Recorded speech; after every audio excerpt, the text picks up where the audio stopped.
భారత అత్యున్నత పౌర పురస్కారాలైన పద్మ అవార్డుల ప్రదానోత్సవ వేడుక రాష్ట్రపతి భవన్లో అత్యంత కనుల పండుగ జరిగింది.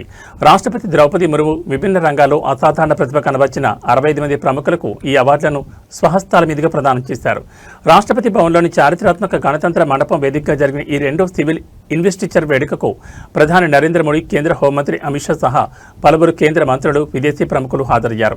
కళలు, క్రీడలు, వైద్యం మరియు సామాజిక సేవా రంగాల నుంచి ఎంపికైన దేశ రత్నాలకు ఈ పురస్కారాలు దక్కాయి.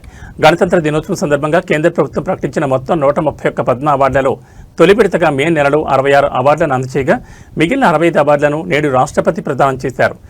ఈ వేడుకలో 2 పద్మ విభూషణ్, 7 పద్మభూషణ్ మరియు 56 పద్మశ్రీ పురస్కారాలున్నాయి. క్రీడా ప్రపంచం నుంచి భారత cricket star player Rohit Sharma, tennis legend Vijay Amritraj ఈ వేడుకలో మెరిశారు. అలాగే చలనచిత్ర రంగానికి చేసిన విశేష సేవలకు గాను మలయాళీ సూపర్ స్టార్ మమ్మూటి, ప్రముఖ ప్లేబ్యాక్ సింగర్ అల్కా యాగ్నిక్ పద్మ అవార్డులను అందుకున్నారు.